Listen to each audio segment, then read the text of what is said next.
문제 속에 있는 하나님의 음성 한번 들어보세요.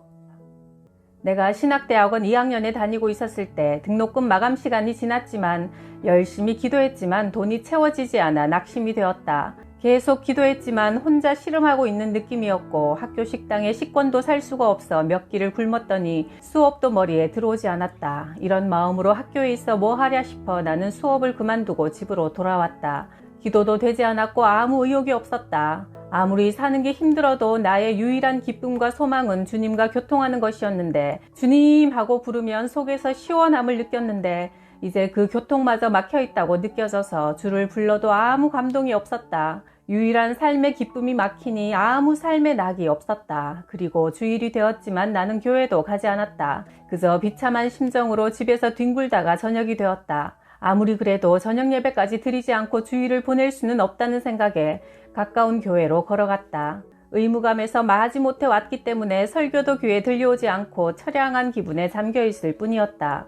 예배가 끝나고 다시 집으로 돌아오는 길, 갑자기 내 심령 깊은 곳에서 어떤 감격이 밀려오는 것이 느껴졌다. 예배를 열심히 드린 것도 아닌데 그 자리에 강력하게 임하시는 하나님의 임재를 느꼈다. 나는 그 자리에서 무릎을 꿇었다. 그것은 말로 형용할 수 없이 행복하고 벅찬 느낌이었다. 나는 주님께 고백했다. 주님이 내 기도에 응답하시든 안 하시든 그것은 주님의 주권입니다. 나는 살고 죽는 모든 것을 주님께 온전히 맡기겠습니다. 한동안 주님께 불평했던 것 죄송합니다. 기도드리며 나는 한동안 그 자리에 앉아 있었다. 기쁨의 물결이 내 안에서 흘러넘쳤다. 좁다란 논두길을 걸으며 나는 찬양을 소리 높여 불렀다. 좁은 길을 걸어도 밤낮 기뻐하는 것 주의 영이 함께함이라. 이제 나의 관심은 등록금이 아니었다. 돈이 있든 없든 그것은 하나도 중요하지 않았다. 아니 살든 죽든 그것도 중요하지 않았다. 중요한 것은 내가 어떤 상황에서도 주님을 신뢰하고 예배할 때 참다운 행복과 평화를 얻게 된다는 사실이었다. 내가 집으로 들어서는 순간 이상하게도 집안 분위기도 바뀐 것을 느꼈다. 아내에게 물었다. 무슨 일 있어? 당신 기분 좋아 보이는데? 아내가 미소를 지으며 대답했다. 글쎄요, 이상하게 조금 전부터 갑자기 기분이 좋아졌어요. 근심도 다 사라져버리고 그냥 어떻게 잘 되겠지 그런 마음이 들어요. 그리고 참 당신 친구가 전화했는데 바로 전화를 해달래요. 이 밤에 친구가 웬일일까? 그 친구는 서해안 작은 섬에서 할머니들 몇 분 모시고 사역하고 있는 전도사다. 나는 그에게 전화를 했다. 안부 인사를 마친 후 그는 내게 단도직입적으로 물었다. 등록금 어떻게 되었어? 그는 남의 등록금을 걱정해 줄 정도로 여유 있는 형편이 아니었는데 조심스럽게 이런 이야기를 했다. 최근 이상하게 돈이 좀 생겼어. 이 돈을 어디다 써야 할지 놓고 기도했는데 몇 주 동안 계속 네 생각이 나더라. 혹시 아직 등록 안 했다면 내가 한 번만 등록금을 대주는 기쁨을 주지 않겠어? 나는 한동안 아무 대답도 할 수 없었다. 그는 계속 간청했고 결국 나는 그의 호의를 받아들였다. 정말 고마워. 그러자 그가 말했다. 내가 더 감사하지. 나는 하나님 음성을 듣고 하는 것에 대해 사실 잘 모르거든. 그런데 기도할 때 내 마음에 정전도사를 떠올려 주신 것이 주님의 감동이라고 생각하니 너무 감사하네. 나 같은 사람도 주님의 응답의 도구가 될 수 있다니 얼마나 기쁜지 모르겠어. 전화를 끊고 나서 나와 아내는 같이 울었다. 신실하신 하나님께 감사하고 죄송해서 울었다. 내가 잘 아는 권사님이 꼭 식사 대접을 하고 싶다고 하셔서 만났더니 이런 이야기를 들려주셨다. 권사님이 얼마 전 유럽으로 여행을 다녀왔는데 여행 도중 신용카드를 분실했단다. 나중에야 알고 부랴부랴 신고했는데 이미 누군가 사용한 400만 원은 본인이 책임을 져야 한다는 것이다. 권사님은 마침 그때 나의 메시지를 듣고 이런 일에도 주님의 가르치심이 있지 않을까 생각하게 되었고 혹시 자신이 물질적인 문제에서 하나님 앞에 잘못한 것이 없는지 돌아보았다. 그런데 갑자기 10년 전 어떤 섬에 있는 교회 전도사님께 매달 10만 원씩 선교비로 지원하기로 약속하고 나서 그 뒤 까맣게 잊어버렸던 것이 갑자기 생각났다. 권사님은 그 사건을 마무리 지어야겠다는 생각이 들었다. 이번 일을 통해 잊어버리고 있던 잘못을 바로잡는다면 그것도 감사한 일이다 싶어 여기저기 수소문해서 당시의 전도사님을 찾았다. 그분은 이제 목사님이 되셨고 육지에서 안정된 목회를 하고 계셔서 선교비가 필요한 상황이 아니었다. 그러나 권사님은 주의 이름으로 용서를 빌었고 목사님은 쾌히 웃으시며 용서한다고 말씀하셨다. 그리고 나서 바로 카드회사와 다시 연결이 되었는데 예외 규정이 생겨서 그 400만 원을 변제하지 않아도 된다고 하는 것이 아닌가? 이것이 우연일까? 권사님은 하나님의 역사가 너무나 신기하다며 이 간증을 꼭 하고 싶어서 내게 식사 대접을 하고 싶었다는 것이다. 잃어버린 돈을 찾은 것보다 더 기쁜 것은 그토록 세미하게 우리를 깨우치시고 가르치시고 인도하시는 주님의 손길을 확인한 일이었다. 어릴 때 친하게 지내던 친구가 있었다. 그와 나는 같이 손을 잡고 교회 주일학교에 다녔다. 나는 비록 좌충우돌하면서도 주님을 따라 신앙생활을 계속했고 이 친구는 머리가 좀 커지면서 신앙생활을 그만두었다. 오랜 시간이 지나 사회생활을 하다가 그를 우연히 만나게 되었는데 그는 그동안의 자기 경험을 이야기했다. 이 친구는 대학교 다닐 때 총학생 회장을 지내기도 했고 영리하고 능력도 있어 어디서나 인정받았으며 항상 자신감을 가지고 살았다. 그런데 최근 몇 년간 되는 게 없다는 것이다. 이상하게 자기 잘못이 아닌데도 일이 꼬이기만 한단다. 여윳돈이 있어 주식에 투자하면 이상하게 유망했던 증권이 그가 사자마자 폭락이 되고 참다 못해 증권을 처분하면 다시 그 주가가 올라가는 것이다. 이번엔 부동산에 투자하면 집을 사자마자 집값이 떨어졌다가 도저히 어쩔 수가 없어 집을 팔고 나면 그 즉시로 그가 판 집의 가격이 오르는 것이다. 그가 말했다. 뭔가 보이지 않는 손이 나를 누르고 있는 것 같아. 도저히 내 힘으론 어쩔 수가 없어. 하나님과 싸우는 것을 그치고 이제 다시 신앙생활을 해야 할까 봐. 내가 아무리 노력하고 애를 써도 하나님이 막으시면 되는 것이 없는 것 같아. 총신대학교에 다니던 시절 어느 날 저녁 학교 강당에서 기도를 하고 있는데 당시 교제 중이던 아내가 갑자기 보고 싶어졌다. 우리는 충령교회 청년부에서 임원을 하다가 사귀게 되었고 일주일에 한두 번 정도 만나 데이트를 했는데 그날은 약속이 따로 없었다. 그런데 기도하는 도중 갑자기 그녀를 만나고 싶은 마음이 드는 것이다. 아내는 당시 이화여대 미술대학원에 다니고 있었고 마침 그녀가 전공하는 도자기 축제가 여의도에서 열리고 있었다. 내가 기도하고 있던 학교 강당은 사당동이고 행사장은 여의도니까 가까운 거리였다. 나는 곧 기도를 마무리하고 그녀에게로 가려고 했다. 그런데 선명한 메시지가 들려왔다. 지금 가지 말고 계속 기도해라. 나와 같이 교제하자. 너는 지금 가더라도 그녀를 만날 수 없을 것이다. 분명히 마음속에 느껴지는 메시지였다. 대부분의 젊은이들이 그렇듯이 나도 연애할 때 그 감정을 온전히 주님께 맡기는 것이 쉽지 않았다. 항상 우선순위를 주님께 두려고 노력했지만 그녀를 주님보다 먼저 두는 경우도 종종 있었다. 그날도 선명한 주님의 음성을 들으면서도 짜증이 났다. 기도는 지금 말고도 나중에도 할 수 있잖아. 가면서 기도해도 되고. 그런데 내가 지금 가더라도 그녀를 만날 수 없다고? 아이고, 여기서 여의도는 코 닿을 곳인데 왜 만날 수가 없담? 버스만 한 번 타면 몇 정거장 되지도 않는데 아무리 주님이지만 이 짧은 거리에서 우리가 만날 수 없다는 건 너무 심하신 거 아니야? 시간도 넉넉한데 나는 갈 거야. 그리고 우린 충분히 만날 수 있어. 나는 주님이 계속 말리시는 것을 느꼈지만 그것은 엄한 요구가 아니라 부드럽고 따뜻한 사랑의 권유였다. 그러나 나는 이상하게도 그날 반항을 하고 싶었다. 마음이 완악해져서 급하게 강당을 뛰어내려와 버스 정류장에서 버스를 기다렸다. 그런데 그토록 자주 오는 버스가 이상하게 한참이 지나도 오지 않았다. 마음이 삐뚤어져 있으니 나는 더 화가 났다. 주님, 이런다고 제가 포기할 것 같아요? 저는 그래도 그녀를 만날 거라고요. 한참이 지나서야 버스가 와서 나는 급히 올라탔다. 버스는 달렸지만 나는 기분이 즐겁지 않았다. 니느웨를 피해 다시스로 도망가던 요나가 어떤 마음일지 알 것 같았다. 하지만 내 멋대로 하고 싶은 마음을 고집하다가 피곤해서 그랬는지 나는 깜빡 잠이 들어 내려야 할 정류장을 한참 지나쳐버리고 말았다. 정말 기가 막힐 일이었다. 그쯤에서 깨달을 만도 한데 나는 더 화가 났다. 오히려 오기가 생겼다. 그래도 빨리 뛰어가면 그녀를 충분히 만날 수 있어. 나는 달리고 또 달렸다. 나는 마치 주님과 싸워 이기려는 용사처럼 열심히 숨이 턱에 닿도록 달렸다. 여의도가 눈에 들어왔다. 이제 조금만 더 가면 행사장에 도착할 수 있었다. 그런데 갑자기 어떤 사람이 내 앞을 가로막았다. 전경이었다. 잠시 검문을 하겠습니다. 책가방과 신분증을 보여주십시오. 나는 기가 막혔다. 이 넓은 여의도 밤거리에 나와 그 사람 둘밖에 없었다. 그는 내 소지품을 정성스럽게 하나하나 뒤지며 나를 한참이나 붙잡고 놓아주질 않았다.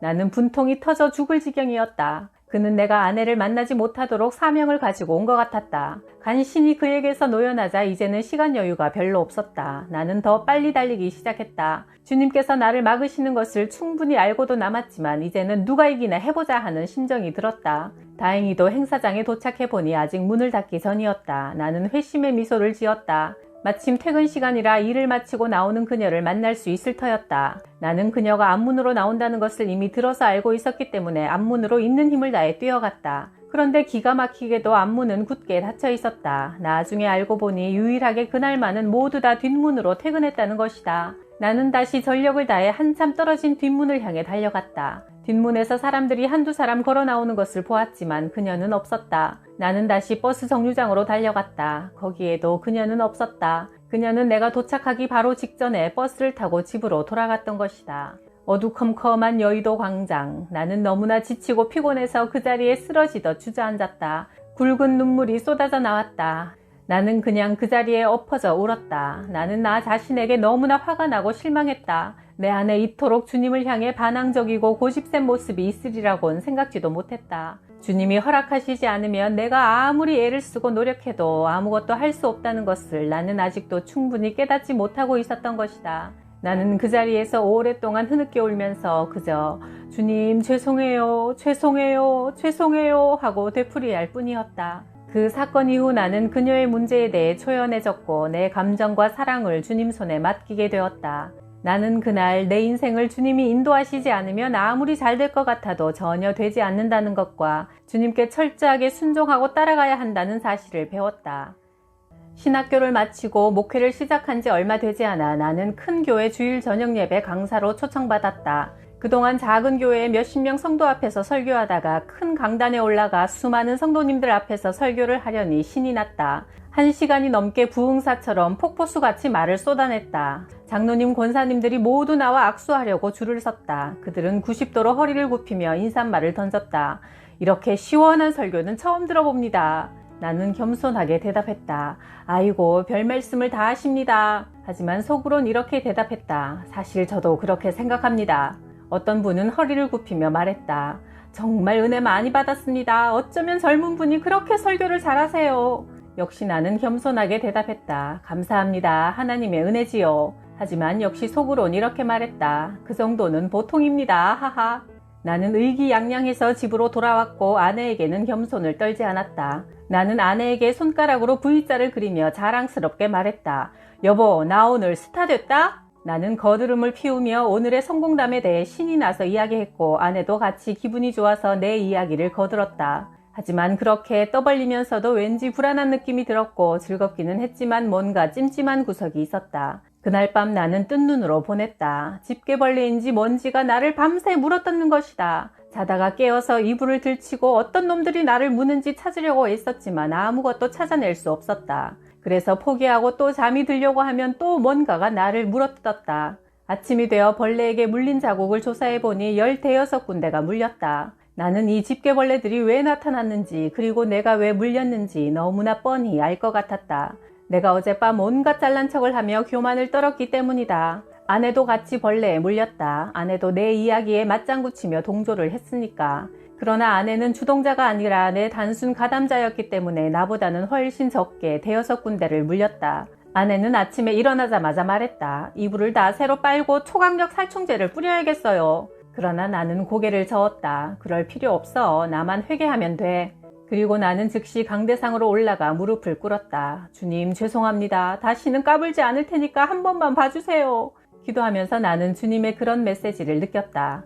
내가 너를 사용하지 않으면 너는 저 벌레보다 나을 게 없는 존재인데 네가 그렇게 자신을 높이겠느냐? 나는 너무나 부끄럽고 죄송해서 찍소리도 못하고 엎어져 있었다. 그 다음 날부터 벌레에 물리는 일은 당연히 없었다.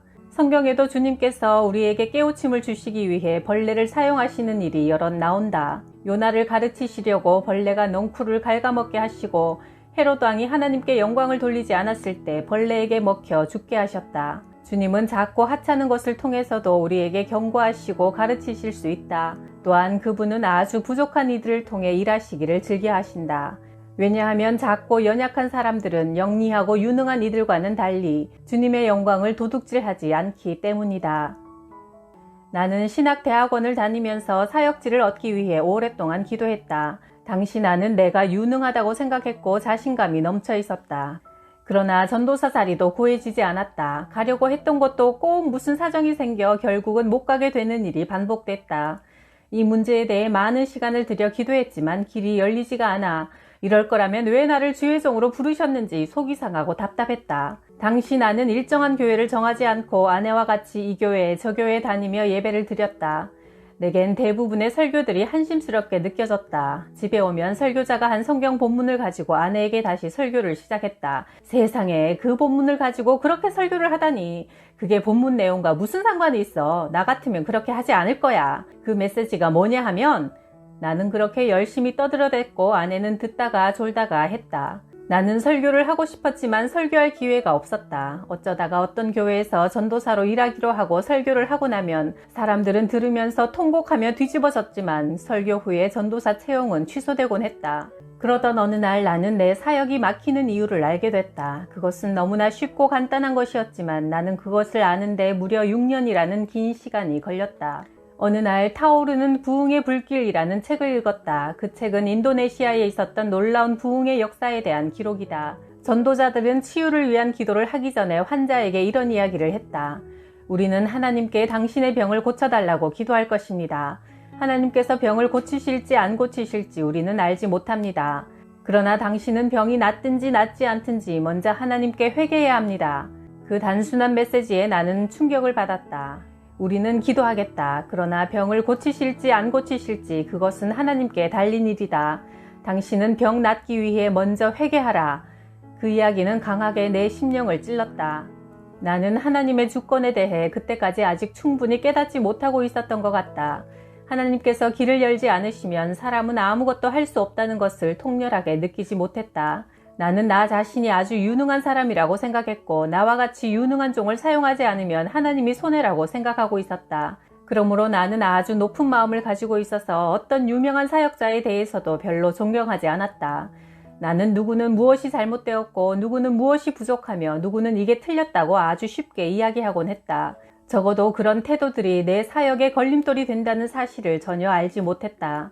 이제 나는 거꾸러지기 시작했다. 나는 내가 너무나 비참하고 한심한 존재이며 아무것도 아님을 알았다.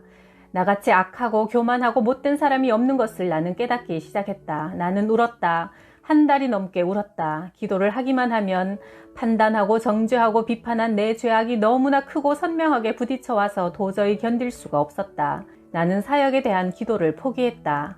다시는 사역의 길을 열어달라고 기도하지 않았다. 나 같은 사람은 도저히 사역할 자격이 없다고 느끼고 고백했다. 실제로 나는 설교와 사역에 대한 모든 꿈을 접었다. 그런 가슴 찢는 회개의 기도가 2달이 가까워졌을 때 서울 마포에 있는 어느 교회에서 사역을 시작하게 되었다. 내가 포기하고 나자 주님은 길을 여셨다. 이때의 경험은 내게 잊을 수 없는 충격이었다. 하나님 앞에서 그 어떤 죄보다 교만이 가장 무서운 죄임을 알았다. 그리고 그 어떤 막힘이 있다 할지라도 주님 앞에 엎드려 눈물로 회개하고 주님의 용서와 은혜를 구하면 사랑과 자비의 주님은 모든 것을 회복시켜 주시고 하늘문을 여신다는 사실을 깨닫게 되었다. 신혼 시절 나는 신학대학원에 다니고 있었다. 집은 인천에 있었고 학교는 경기도 양지에 있어 무려 3시간이나 걸렸다. 거리가 너무 멀어서 학교 다니기가 힘들어 나는 아내와 의논 후 집을 팔려고 내놓았다. 그러나 집은 팔리지 않았다. 집은 오래된 연립주택인데 집을 보러 오는 사람조차 거의 없었다. 기도도 열심히 했고 중개소에도 여기저기 부지런히 다녔지만 6개월이 되도록 집은 도무지 팔릴 기미가 보이지 않았다. 우리는 지쳤다. 속이 상했지만 별다른 대책이 없었다. 어느 날 나는 수업을 마친 후 지치고 피곤한 몸으로 인천행 전철을 타고 집으로 돌아오고 있었다. 갑자기 하나의 생각이 떠올랐다. 하나님이 우리의 기도를 듣지 않으셨을까? 우리의 사정을 모르실까? 그럴 리가 없다. 성경은 참새 한 마리가 땅에 떨어지는 것도 하나님의 허락 없이는 되지 않는다고 말한다. 그러므로 그리스도인의 삶에 우연이란 없다.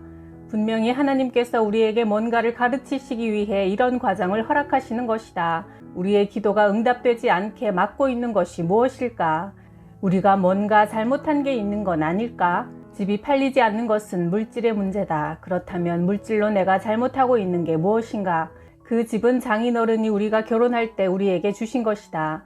집은 오래된 연립이고 교통도 좋지 않은 곳에 있어 팔고 나서 교통이 괜찮은 곳으로 가려면 웬만한 집을 전세로 얻기도 어려운 상황이었지만 그러나 그것은 우리의 사정이고 분명히 우리에게 얻어진 수입이기 때문에 내 양심으로는 11조를 드려야 될 것 같았다. 그러나 그때까지 전혀 그 생각은 못했던 것이다. 나는 아내를 설득해야겠다는 마음을 가지고 집에 들어섰다. 왠지 기분이 좋고 아내와 의견을 같이 할 수 있으면 집이 팔릴 것 같았다. 내가 이야기를 꺼내자 아내는 예상대로 난감한 표정을 지었다.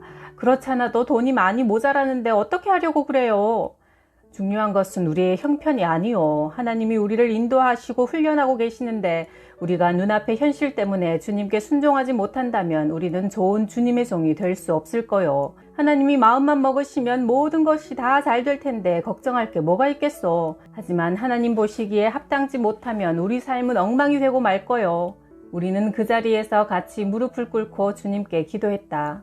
주님 죄송합니다. 주님께서 저희에게 이 집을 선물로 주셨는데 여태까지 11조를 깜빡 잊어버렸습니다. 만일 이 집이 내일이라도 팔린다면 감사한 마음으로 꼭 11조를 드리겠습니다. 기도를 마치고 우리는 아주 편안한 마음으로 잠이 들었다. 다음날 아침 우리는 이른 시간에 전화벨 소리로 잠이 깼다. 그것은 부동산 사무실에서 온 전화였다. 오래전에 우리 집을 본 사람이 있었는데 오늘 갑자기 다시 보고 싶다고 한다는 것이다. 중개인과 그 사람이 다시 같이 찾아왔고 그 후 일은 일사천리로 진행되어 집은 그날 중에 팔렸다. 이것이 우연일까? 집이 팔린 것도 물론 즐거웠지만 주님이 역사하시는 하나의 원리, 어떤 문제가 있을 때 무조건 기도만 하고 우기기만 하는 것이 아니라 그 문제를 통해 하나님이 우리에게 가르치고 싶어 하시는 뜻을 발견하고 순종할 때 주님은 즉시 놀랍게 역사하신다는 것을 너무나 선명하게 확인할 수 있어 나는 참 기뻤다. 나는 그 후에도 수없이 반복된 체험을 통해 이 하나님의 법칙과 원리를 확인할 수 있었다. 참새 2마리가 동전 몇 푼에 팔리지 않느냐. 그러나 너희 아버지께서 허락하지 않으시면 그 참새 1마리도 그저 땅에 떨어지는 법이 없다. 그러므로 두려워하지 마라. 너희는 많은 참새들보다 더 귀하다. 마태복음 10장 29-31절 말씀.